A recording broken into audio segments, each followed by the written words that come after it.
Hello friends, स्वागत है आपका फाइनल सिलेक्शन बाय संदीप में। आज जो हम लोग का टॉपिक है वह है बिहार में ऊर्जा संसाधन। यह जो टॉपिक है बीपीएससी के सभी फॉर्मेट में, यदि आप इस वीडियो को पीटी के लिहाज से देख रहे हैं तो भी बहुत अच्छा है। यदि आपका मेंस का एग्जाम है उसके लिए देख रहे हैं तो भी बेहतर है। यदि आपका इंटरव्यू है तो भी यह चैप्टर महत्वपूर्ण हो जाता है, यह टॉपिक महत्वपूर्ण हो जाता है, क्योंकि बीपीएससी के सभी फॉर्मेट में यहां से प्रश्न पूछे जाते हैं। तो आज की इस लेक्चर में हम लोग जो मुख्य रूप से बात करने वाले हैं वह यह होगा कि बिहार को ऊर्जा की आवश्यकता है। जैसा कि हम लोग जानते हैं कि कोई भी राज्य हो, चाहे वो बिहार हो या कोई अन्य राज्य हो, उस राज्य की समृद्धि, उस राज्य का विकास, उस राज्य का समावेशी विकास जो संभव होता है वह ऊर्जा की उपलब्धता से होता है। और बिहार भी इससे अछूता नहीं है। लेकिन बिहार में जो ऊर्जा की संसाधन है उसकी समस्या है, यानी कि सबसे पहला जो हम लोगों का बिंदु होगा ऊर्जा संकट का होगा कि बिहार में ऊर्जा संकट की स्थिति क्यों है। फिर हम लोग दूसरे बिंदु पे बात करेंगे, वह बिंदु होगा बिहार में ऊर्जा की कौन कौन से संसाधन है। तीसरा जो हम लोगों का बिंदु होगा वह यह होगा कि सरकार इसके लिए क्या प्रयास कर रही है और इसके क्या कुछ परिणाम निकलकर सामने आ रहे हैं। तो इन सभी बिंदुओं पे हम लोग आज बात करने वाले हैं। तो चलिए वीडियो को शुरू करते हैं। उससे पहले यदि आप इस चैनल पे नए हैं तो चैनल को सब्सक्राइब कर लें और बेल आइकन दबा लें, क्योंकि इस चैनल के माध्यम से बीपीएससी की संपूर्ण तैयारी जो निःशुल्क करवाई जा रही है उसका नोटिफिकेशन आपको सही समय पे मिल जाए। तो आइए हम लोग बात करते हैं सबसे पहले ऊर्जा संकट के कारणों पर। बिहार में ऊर्जा संकट के कारणों की यदि हम बात करें तो सबसे पहला जो कारण हो जाता है और सबसे महत्वपूर्ण कारण भी यही होता है कि 2000 ईस्वी में क्या होता है कि बिहार और झारखंड का बंटवारा हो जाता है। 2000 में क्या होता है कि बिहार और झारखंड का जो पार्टीशन हो जाता है, बंटवारा हो जाता है। यह जो कारण है यह सबसे महत्वपूर्ण है, क्योंकि क्या होता है कि इस बंटवारे के बाद जितने भी रिसोर्सेज थे, ऊर्जा के संसाधन थे, वे सभी कहां चले जाते हैं? तो झारखंड में चले जाते हैं। और बिहार जो हो जाता है वह पूर्ण रूपेण क्या हो जाता है कि संसाधन से विहीन हो जाता है। और जब बिहार संसाधन से विहीन हो जाता है तब इसके सामने जो समस्याएं उभर कर सामने आती है वह सबसे अहम समस्या होता है ऊर्जा संकट का। तो पहला तो ये कारण हो गया। दूसरे कारणों की यदि हम बात करें तो दूसरा कारण आपका हो जाएगा कि यहाँ पे ऊर्जा में जो निवेश होता है वह निवेश नहीं होता है, या होता भी है तो नाम मात्र का होता है। तो ऊर्जा में निवेश ना होना भी ऊर्जा संकट की एक सबसे बड़ी समस्या है।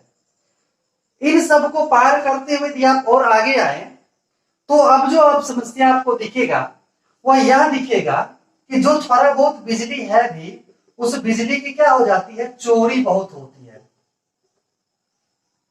तो बिजली की क्या होती है, यहाँ पे चोरी भी बहुत ज्यादा होती है। लोग क्या करते हैं कि बिजली का जो पोल होता है जिसके ऊपर से तार गुजरी हुई रहती है, लोग उसमें कहते हैं कि टोटा फंसा के बिजली चोरी करना।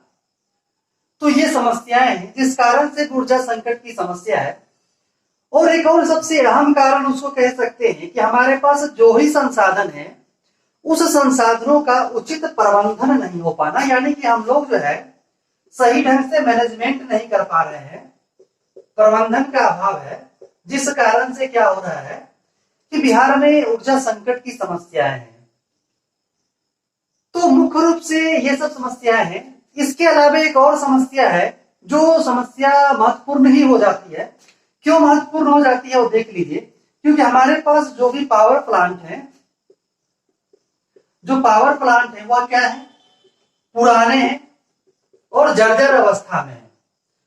तो यह भी सबसे अहम कारण है कि बिहार में जो बिजली की संकट है, ऊर्जा की जो संकट है, इन सब कारणों से है। देखिए बिहार का आर्थिक विकास बहुत ही ज्यादा हो रहा है। अभी हम लोगों का जो इकोनॉमिक सर्वे आया था उसमें 15.1% की जो है वृद्धि हुई है आर्थिक विकास में। और यह जो विकास दर है भारत के विकास दर से, यानी अपना प्यारा देश जो भारत है उसके विकास दर से भी 5% से अधिक है। तो एक तरफ हम लोग विकास दर में अत्यधिक आगे बढ़ रहे हैं और दूसरी तरफ देखें तो यहाँ पे संसाधनों की कमी है। यदि यह संसाधन हो जाता है या हमें समस्याओं का समाधान मिल जाता है तो हमारा जो राज्य है बिहार वह और ज्यादा क्या करेगा, विकास करेगा। तो यह थे समस्या के कारण, ऊर्जा संकट के कारण। अब हम लोग बात करते हैं कि बिहार के पास ऊर्जा के क्या क्या संसाधन हैं। बिहार में ऊर्जा संसाधनों की बात की जाए तो सबसे जो अहम है वह है आपका सौर ऊर्जा।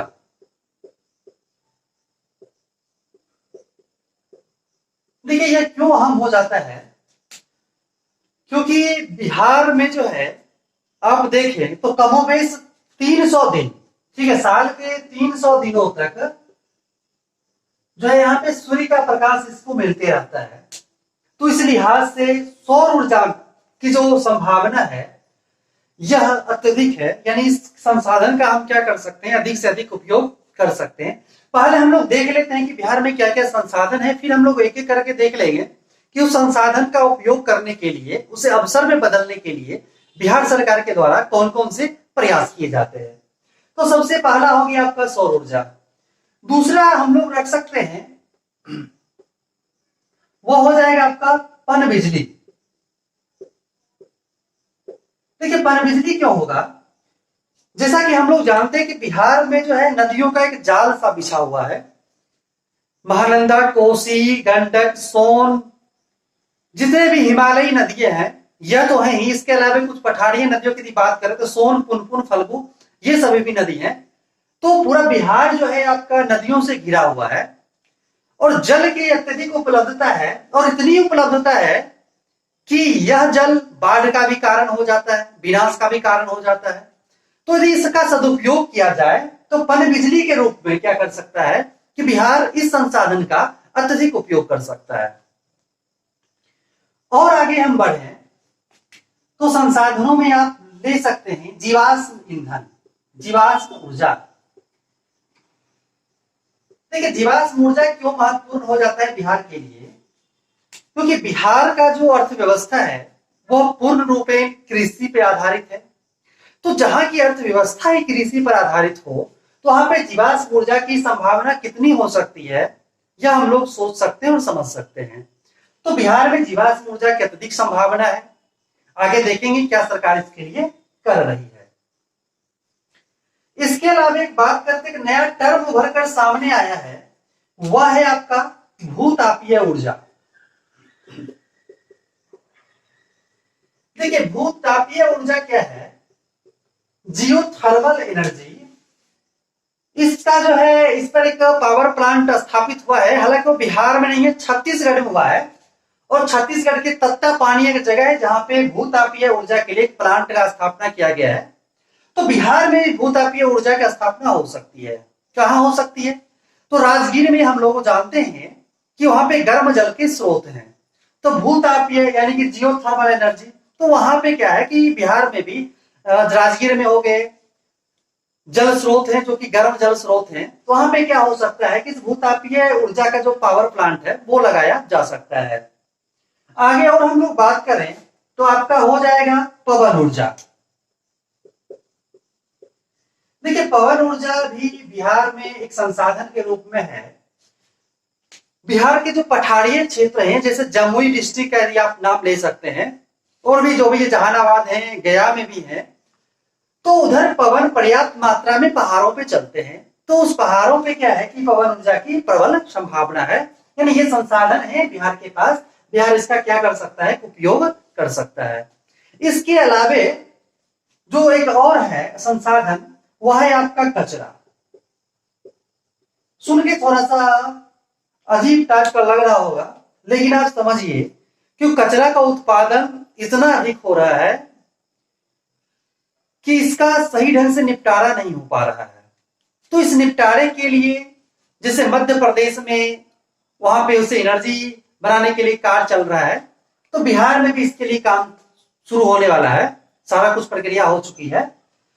तो कचरा से भी क्या हो सकता है, यहाँ भी एक संसाधन है, इसका उपयोग हम लोग क्या कर सकते हैं कि संसाधन के रूप में कर सकते हैं और इसको अवसर के रूप में ढाल सकते हैं। तो सौर ऊर्जा है, पवन ऊर्जा है, जीवाश्म ऊर्जा है, भूतापीय ऊर्जा है, पवन ऊर्जा है और कचरा है। तो ये सभी हमारे पास संसाधन है। अब हम लोग देख लेते हैं कि इन सभी संसाधनों का बिहार सरकार किस प्रकार से अवसरों में बदलने का प्रयास कर रही है। शुरुआत करते हैं सौर ऊर्जा से कि सौर ऊर्जा के लिए सरकार क्या प्रयास कर रही है। तो आप यहां पे समझ लें कि सरकार के प्रयास हैं।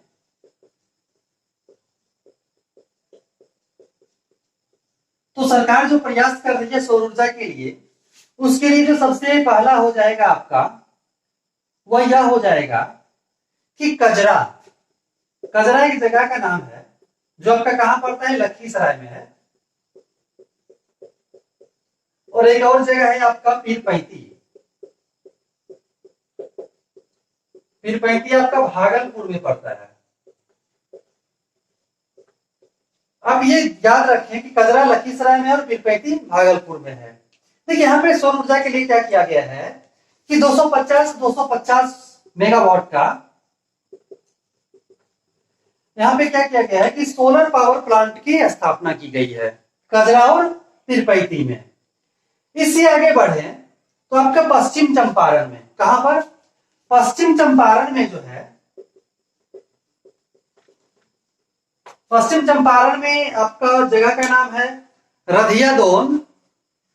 वहां पे जो है 20 मेगावाट की, आप पश्चिम चंपारण भी याद रखें तो वो ज्यादा है, 20 मेगावाट की सोलर पावर ग्रिड की क्या की गई है, स्थापना की गई है। इसके अलावा यदि बात किया जाए तो बगहा में, ठीक है, बगहा एक जगह का नाम है, बगहा में क्या किया गया है, 500 मेगावाट का सोलर ग्रिड की स्थापना की गई है। तो बिहार सरकार क्या है कि सौर ऊर्जा, जो सौर संसाधन है, उस संसाधन का अधिक से अधिक कितना उपयोग हो, इसके लिए प्रयासरत है। और उसी का प्रतिफल है कि सरकार के द्वारा अलग अलग जगहों पे solar power plant, solar power grid, इन सबों की स्थापना की जा रही है।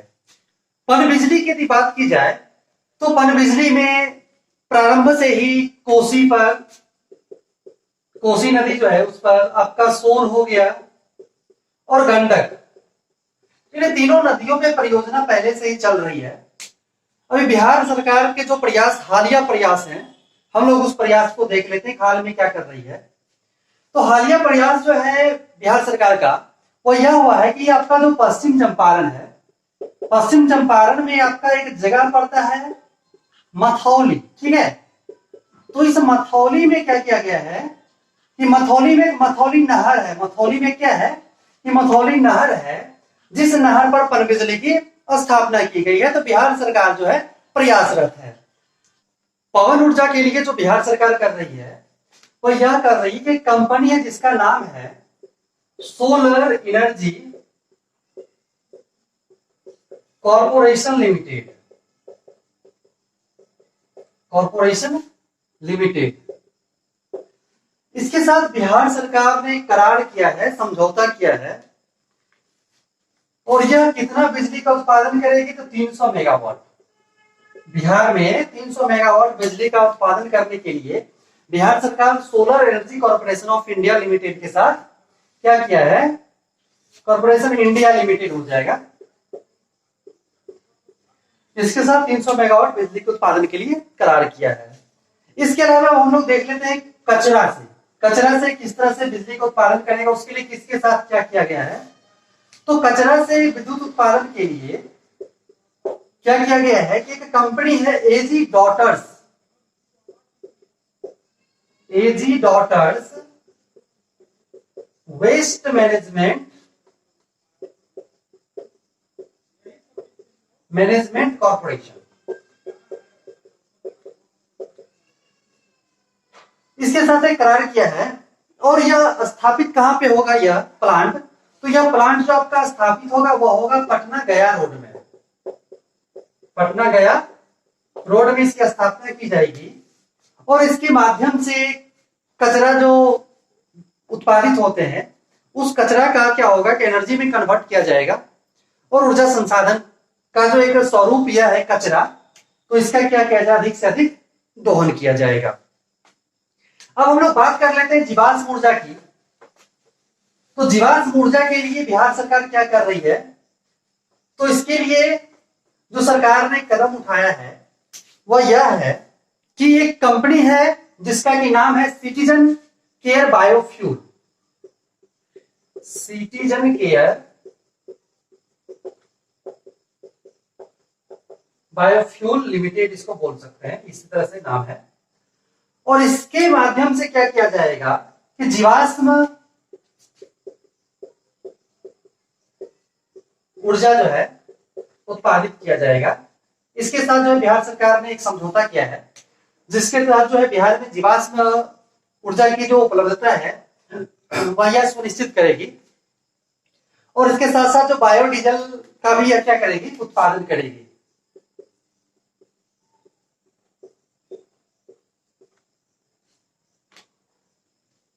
तो इस प्रकार से हम लोगों ने देखा कि बिहार सरकार प्रयासरत है। इसके अलावा यदि आप बात करें तो बिहार में झारखंड से अलग होने के बावजूद थोड़े बहुत खनिज संसाधन हैं। उस संसाधनों की यदि बात की जाए तो संसाधनों में दो संसाधन उभर कर सामने आते हैं। उसमें एक तो आपका हो जाता है कोयला, और दूसरा क्या हो जाता है, पेट्रोलियम। तो कोयला कहां पे मिलने की संभावना है, तो जियोलॉजिकल सर्वे ऑफ इंडिया ने जो बताया है उस अनुसार से बिहार में भी 160 मिलियन टन 60 मिलियन टन जो है कोयला की उपलब्धता है। तो कहां पे ये कोयला मिलेगा, तो यह मिलेगा आपको मुंगेर में और भागलपुर में। मुंगेर और भागलपुर में जियोलॉजिकल सर्वे ऑफ इंडिया ने ऐसा बताया है। और उसी के द्वारा एक चीज और बताया गया कि पेट्रोलियम की भी मिलने की संभावना है बिहार में। और बिहार में कहां पे मिलने की संभावना है, दो जगह है।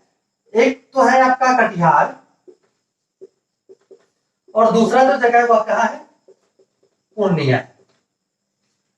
तो देखिए कमोबेश यदि यह देखा जाए तो एक बात निकलकर सामने आती है कि बिहार लैंड लॉक्ड है, यानी कि चारों तरफ से राज्यों से घिरा हुआ है। इसका कोई भी तट जो है समुद्र को नहीं छूता है। तो समुद्र को जब नहीं छूता है तो इसके पास तो समस्याएं हैं। लेकिन दूसरी ओर यह भी सत्य है कि बिहार के पास संसाधनों की भी कमी नहीं है।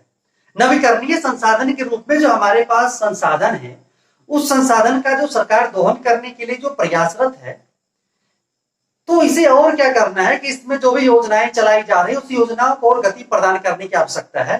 साथ ही साथ कुछ मॉनिटरिंग की व्यवस्था करने की आवश्यकता है, जिससे क्या होगा कि योजनाएं सही समय पे पूरा होगी और बिहार की जो ऊर्जा की आवश्यकता है वह भी पूरा होगा, जिससे बिहार का आर्थिक विकास होगा। और कहा जाए तो यह बिहार के समावेशी विकास में एक अहम योगदान निभा पाएगा। आशा करते हैं आपको यह लेक्चर अच्छा लगा होगा। थोड़ा सा भी यदि हेल्पफुल लगा है तो आप इसको लाइक कीजिए और अपने दोस्तों को शेयर कर दीजिए, ताकि हम लोगों का जो लक्ष्य है ऑफिसर बने और बनाए वह बिल्कुल ही पूरा हो। तो मिलते हैं अगले लेक्चर में बहुत ही जल्द। तब तक के लिए जय हिंद।